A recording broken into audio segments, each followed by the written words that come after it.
Essa semana tem o projeto de DVP da Chainlink, do JP Morgan e da Ondo Finance, os NFTs OK Computers, as regras para imposto cripto no Reino Unido e muito mais.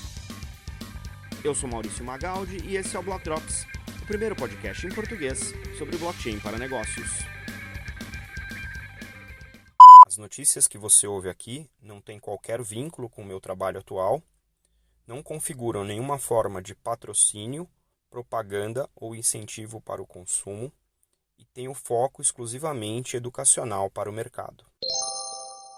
A gente falou aqui outro dia do lançamento da Ondo Finance Chain, Ondo Chain, e essa semana eles anunciaram um primeiro teste na sua testnet, incluindo Chainlink, que é um dos principais oracles, né? Oracles são aquelas aplicações centralizadas que trazem dados do mundo real para dentro da blockchain, muito utilizado no ambiente de DeFi, de finanças descentralizadas, e a Kinexys, que é o braço do JP Morgan para toda a parte de blockchain, junto, obviamente, com a Ondo Finance, e fizeram um piloto de DVP, de Delivery versus Payment, ou de entrega contra pagamento, utilizando a Ondo Chain e o que a gente chama de meios de pagamento tradicionais.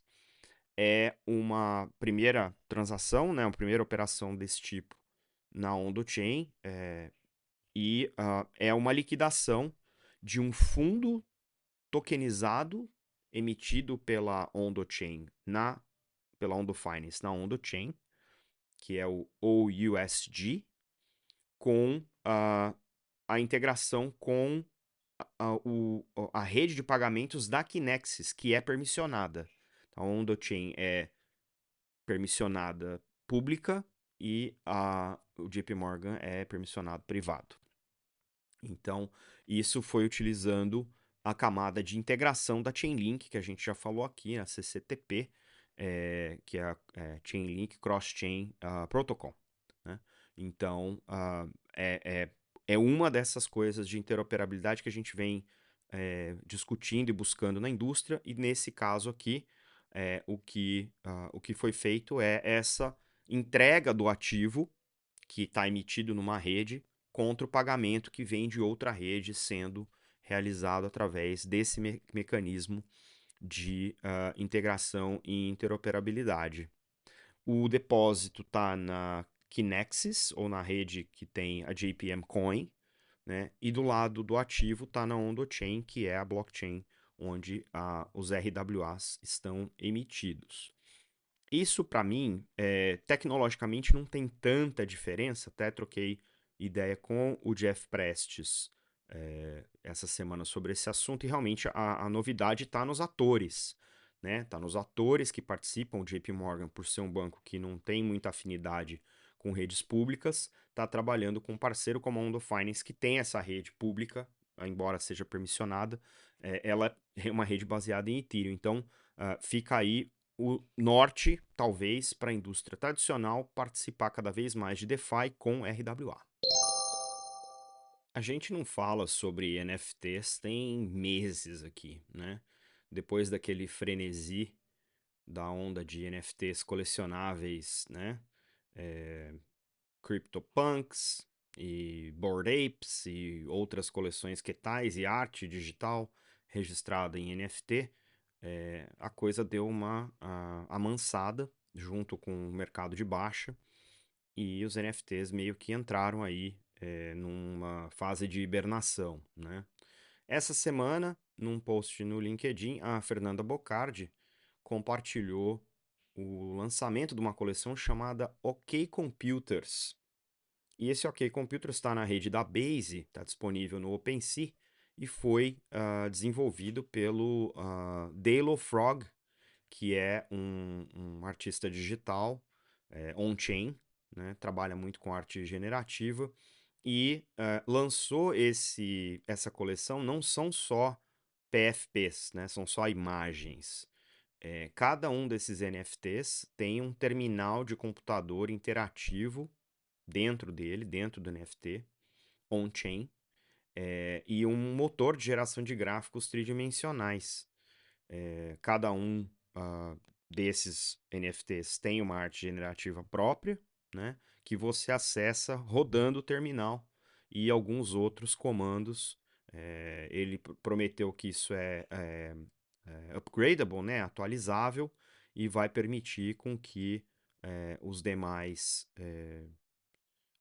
participantes, os demais usuários venham a interagir, criar outras artes ou criar outras funcionalidades. Essa é a ideia do programável.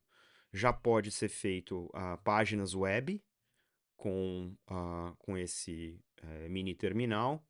Pode ser feito message boards e e-mails, mandar e-mails. E eles estão incluindo algumas outras funcionalidades de rede nesse mini computador.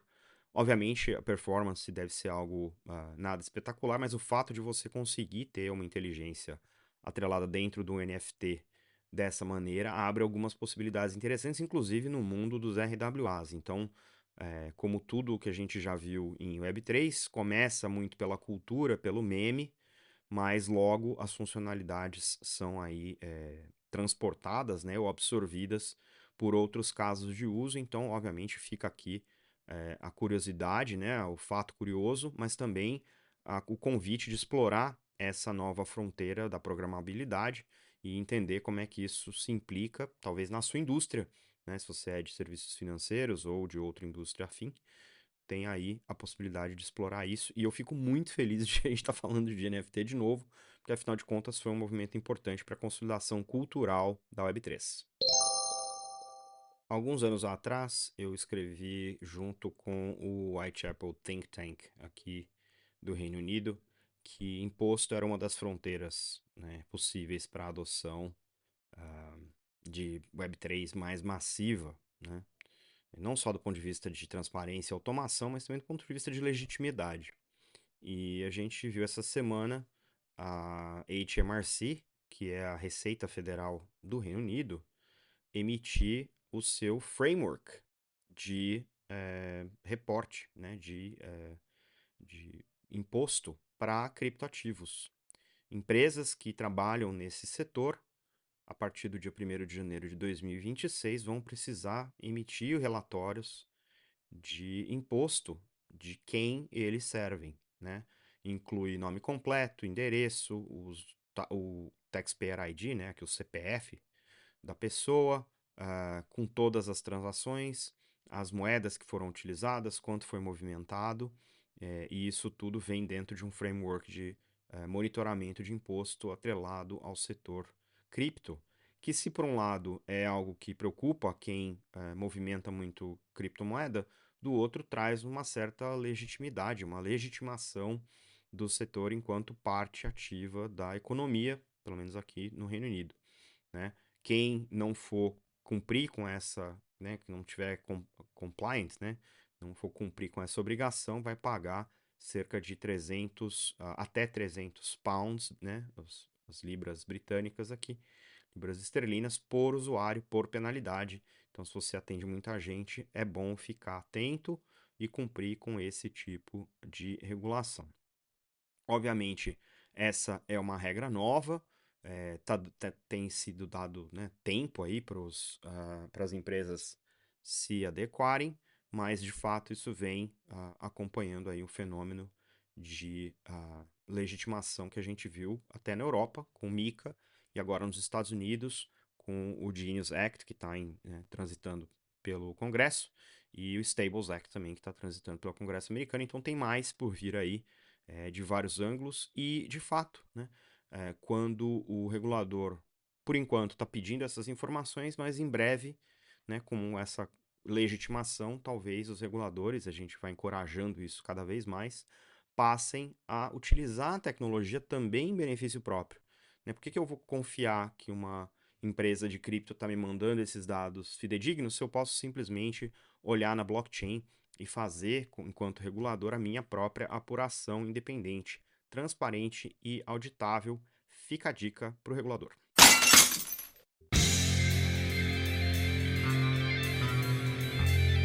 E numa semana cheia de notícias, tem muito mais. Duas notícias da Coinbase essa semana. A primeira entrando no ranking da S&P 500 nos Estados Unidos, a primeira companhia criptonativa a conseguir esse feito, e também foi hackeada num hack que pode custar aí até 400 milhões de dólares para a exchange. A fundação The Infinite Node adquiriu a propriedade intelectual dos CryptoPunks da Yuga Labs por cerca de 20 milhões de dólares. A Accountable e a V-Layer assinaram uma parceria para resolver as provas de reserva e a verificação de yield usando o Zero Knowledge Proof.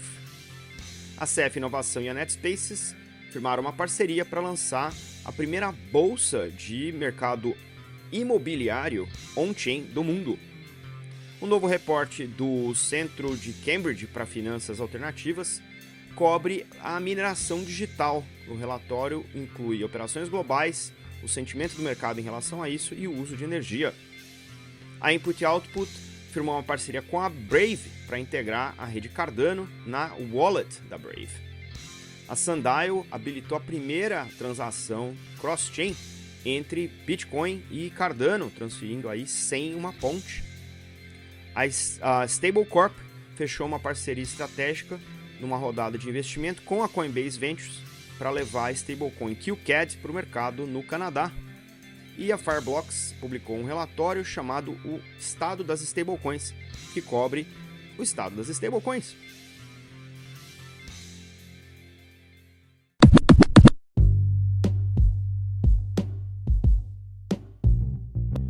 Acompanhe a gente nas redes, no Instagram, Block Drops Podcast, no Twitter, Block Drops Pod, blockdrops.lens, meu conteúdo em inglês no Twitter em 0xmaurício, na newsletter do LinkedIn, ou escreva pra gente em blockdropspodcast@gmail.com. Você pode ouvir o Block Drops Podcast no Spotify, no iColab, na Febrabantech e em outras plataformas de streaming. E os salves de hoje, para quem compartilhou os links que você encontra na descrição do episódio, vão para Jason Janowitz, Andreas Blazudakis, Katie Wheeler, Fernanda Bocardi, Shaili Andinolfi, Benon Halen, Aman Coley, Dia Markova e Alex McDougall. Não se esqueça de deixar as estrelinhas no seu tocador favorito e visitar a lojinha em blockdropspodcast.xyz. A gente fica por aqui. Stay rare, stay weird. LFJ.